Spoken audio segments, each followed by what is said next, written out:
इस वीडियो में हम लोग क्लास 8 हिंदी का चैप्टर 2 पढ़ने वाले हैं। ठीक है, चैप्टर 2 क्या पढ़ने वाले हैं? Question answer. ठीक है, आपसे बोल रहे थे कि चैप्टर 2 का वीडियो लाइए क्वेश्चन आंसर का, तो चैप्टर 2 का वीडियो लेकर हाजिर हैं।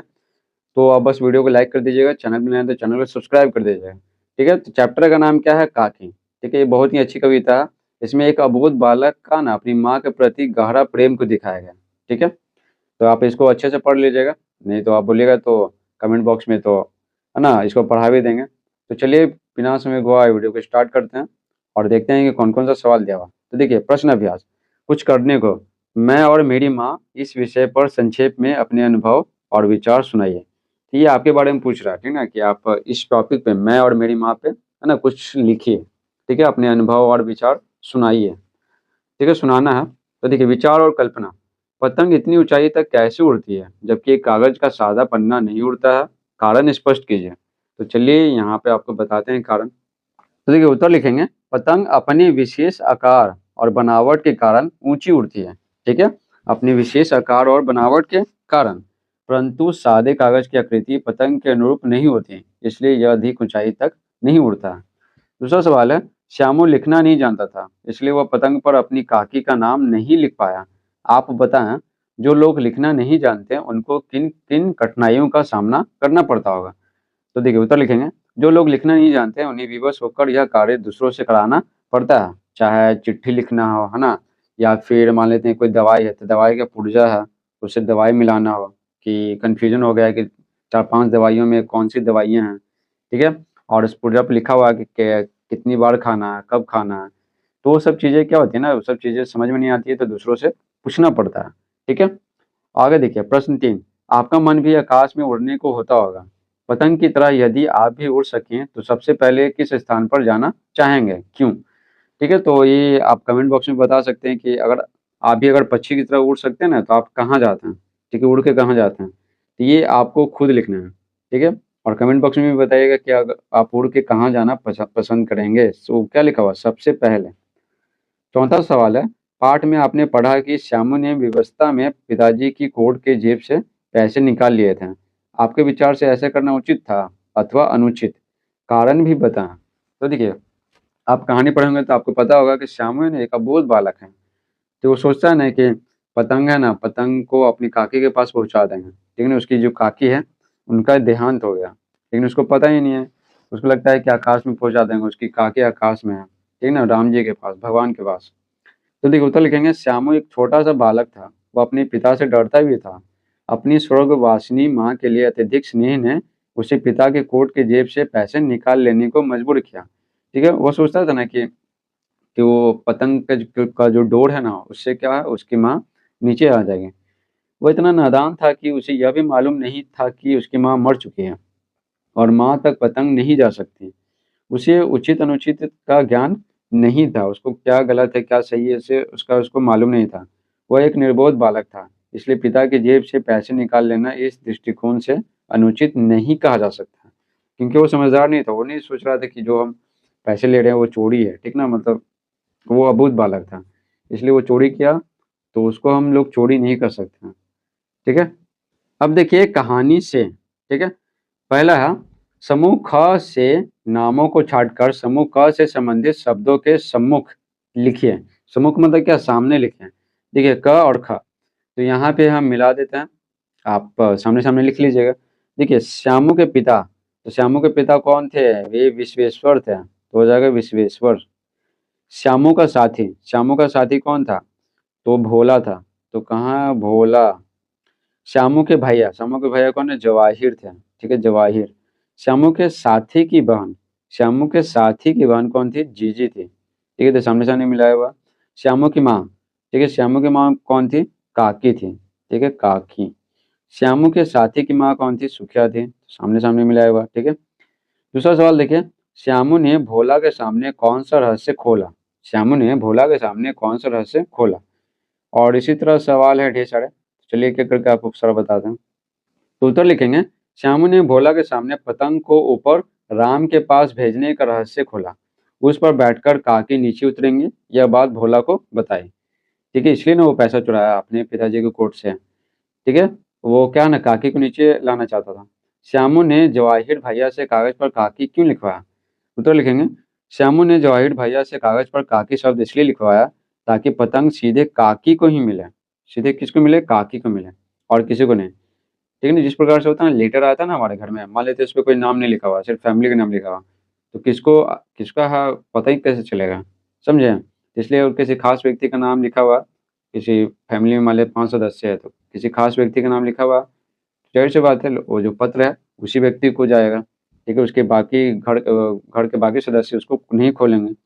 बिल्कुल इसी प्रकार इसी से वो है ना, बिल्कुल इसी प्रकार से ना वो काकी लिखवा लिया कि सीधे ना काकी को ही जाए। चौथा सवाल है, उड़ती हुई पतंग को देखकर क्या सोचकर श्यामू का हृदय एकदम खिल उठा? ठीक है? उत्तर लिखेंगे, श्यामू का हृदय उड़ती पतंग को देखकर एकदम खिल उठा क्योंकि इससे इससे उसके दिमाग में एक युक्ति आई कि वह भी पतंग बनाकर आसमान में उड़ाया, ठीक है ना? उड़ाएगा, ठीक है? उड़ाएगा और पतंग की डोरी पकड़कर ऊपर बैठी काकी नीचे उतर आएंगी। ठीक है? पांचवा सवाल है, भोला एक ही डांट से मुखबिर हो गया। ठीक है? मुखबिर मतलब क्या? घबरा गया। इस वाक्य से क्या तात्पर्य है? तो लिखेंगे, भोला ने विश्वेश्वर यानी श्यामू के पिता की एक ही डांट में एकदम से श्यामू द्वारा पतंग और रस्सियां मंगाने की बात का रहस्य खोल दिया। ये भोला ना भोला बोल दिया कि हाँ ये श्यामू हमसे मंगवाया है पतंग और रस्सियां। ठीक है? उसके पिताजी को बोल दिया। छठा सवाल है, रस्सी से पतंग तान कर काकी को राम के यहाँ से नीचे उतारेंगे। भोला से यह बात सुनकर विश्वेश्वर हतबुद्धि क्यों हो गया? मतलब अचंभित हो गया। तो उधर लिखेंगे, विश्वेश्वर को श्यामू की है ना काकी को पिलाने की योजना का पता चल गया, जिससे श्यामू की मासूमियत और उसका काकी के प्रति गहरा प्रेम प्रकट होता है। इस कारण विश्वेश्वर हतबुद्धि हो गया। शुरू में जो डांट है कि मेरे कोर्ट से पैसा चुराया और फिर मारे भी हैं, लेकिन जब पता चला कि वो अपनी काकी को बुलाने की योजना है ना बना रहा था, तो श्यामू की मासूमियत का पता चला और उसका अपनी जो काकी के प्रति है ना गहरा प्रेम को पता चला। ठीक है? तो विश्वेश्वर क्या है, वो आश्चर्यचकित रह गया। सातवां सवाल है, कहानी के आधार पर 2 सवाल बनाइए। तो उत्तर लिखेंगे, यदि विश्वेश्वर ने श्यामू को पतंग ठीक है मंगा दी होती तो कहानी का अंत क्या होता? उसके बाद विश्वेश्वर को जब श्यामू की सच्चाई भोला द्वारा पता चली और उन्होंने पतंग पर काकी लिखा देखा, तब उसके बाद विश्वेश्वर ने श्यामू के साथ कैसा व्यवहार किया होगा? ठीक है? आगे देखिए, भाषा की बात। ठीक है? प्रश्न पहला, श्यामू पतंग के लिए बहुत उत्कंठित था, ठीक है? बहुत ही उत्सुक था। वाक्य में श्यामू और पतंग संज्ञा है। ठीक है? किसी भी व्यक्ति, वस्तु, ठीक है, जगह इत्यादि के नाम को संज्ञा कहते हैं। तो श्यामू व्यक्तिवाचक संज्ञा और पतंग जातिवाचक संज्ञा। नीचे लिखे वाक्य में आए संज्ञा पदों को पहचान कर लिखिए तथा उनके भेद बताइए। एक जगह है ना, ये वाक्य दिया हुआ है, एक जगह खूंटी पर विश्वेश्वर का कोट टंगा था। तो ये जो वाक्य दिया हुआ है ना, तो इसमें से हमें संज्ञा चुनना है और इसका प्रकार भी बताना है। ठीक है? तो देखिए यहाँ पर ये जगह हो गया, ठीक है, उसके बाद खूंटी हो गया, विश्वेश्वर हो गया और कोट हो गया। ये सब क्या है? संज्ञा है। अब हमें बताना है कि कौन सा संज्ञा है। तो देखिए जगह जो है ना, ये क्या है? जातिवाचक संज्ञा। लिखेंगे जातिवाचक संज्ञा। ठीक है? और खूंटी क्या है यहाँ पर? तो खूंटी भी क्या है? जातिवाचक संज्ञा। ठीक है? जातिवाचक संज्ञा हो गया। विश्वेश्वर ये किसी खास व्यक्ति है, तो व्यक्तिवाचक संज्ञा हो जाएगा। व्यक्तिवाचक संज्ञा, कोई खास रहेगा ना तो व्यक्तिवाचक संज्ञा होता है। और कोट क्या है? जातिवाचक संज्ञा। लिखेंगे जातिवाचक संज्ञा। ठीक है? हो गया। आगे देखिए यहाँ पे दूसरा सवाल, जो बुद्धि वाला हो, वाक्यांश के लिए एक शब्द है बुद्धिमान, होता ना अनेक शब्दों के एक शब्द, तो वही है यहाँ पे। इसी प्रकार नीचे लिखे वाक्यांशों के लिए एक एक शब्द लिखिए। ठीक है? शब्द लिख कर तो देखिए क्या है, जिस पर विश्वास, ठीक है ना, जिस पर विश्वास ना किया जा सके तो उसको क्या लिखेंगे? अविश्वसनीय लिखेंगे। अविश्वसनीय। ठीक है? जिसका स्वर्गवास हो गया हो तो उसको क्या लिखेंगे? स्वर्गीय लिखेंगे। स्वर्गीय। जो अपने मन को एकाग्र रखता हो तो हो जाएगा एकाग्र चित्त। ठीक है? एकाग्र हो गया और यहाँ पे लिखेंगे चित्त। एकाग्र चित्त। वह स्थान जहाँ शव जलाए जाते हो तो हो जाएगा शमशान। तीसरा सवाल है यहाँ पे, निम्नलिखित मुहावरों के अर्थ बताइए और अपने वाक्यों में उनका प्रयोग कीजिए। ठीक है? वाक्य प्रयोग करके। तो देखिए यहाँ पर उत्तर लिखेंगे क्या? देखिए पहला क्या है? कोहराम मचा, ठीक है ना, मचना। इसका मतलब क्या है? बहुत, ठीक है, बहुत शोर शराबा होना। तो देखिए वाक्य क्या बनाएंगे? रेल दुर्घटना की खबर सुनकर रेल यात्रियों में कोहराम मच गया। फिर है हृदय का खिलना। हृदय का खिलना मतलब होता है बहुत प्रसन्न होना। परीक्षा में प्रथम श्रेणी में पास होने की खबर सुनकर रमेश का हृदय खिल उठा। उसके बाद है चिंता का मारा होना, परेशानी में होना। वाक्य बनाएंगे, सामान खो जाने पर यात्री चिंता के मारे सो ना सका। उसके बाद है रहस्य खोलना, यानी भेद बता देना। ठीक है, चोरी का रहस्य खुल जाने पर पुलिस ने चोर को पकड़ लिया। अब देखिए, हत बुद्धि होना, हत बुद्धि होना। ठीक है, तो इसका अर्थ क्या होगा? अचंभे में होना। देखिए, छोटे बच्चे ने लाल कपड़ा दिखाकर रेलगाड़ी रुकवा दी, दुर्घटना होते होते रह गए। सब यात्री हतबुद्धि हो गए कि एक छोटा सा बच्चा इतना, है ना, इतना कैसे जागरूक है। ठीक है, इतना कैसे, मतलब इसमें बुद्धि इतना है। उसके बाद देखिए चौथा सवाल, समझदार शब्द में समझ संज्ञा है। ठीक है, और दार प्रत्यय लगाकर विशेषण पद बना दिया गया है। संज्ञा शब्दों में दार, इक, इत, ई और य, मान तथा वान आदि प्रत्ययों को लगाने से विशेषण शब्द बनता है। नीचे लिखे शब्दों में उचित प्रत्यय लगाकर विशेषण बनाइए।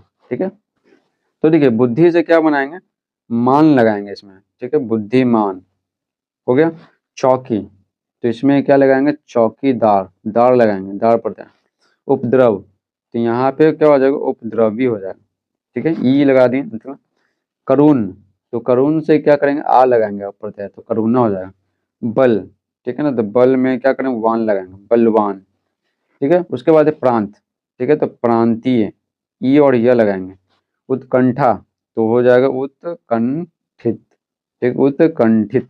ठीक है, इस प्रकार से पूरा चैप्टर 2 समाप्त होता है। ठीक है, थैंक्स फॉर वॉचिंग।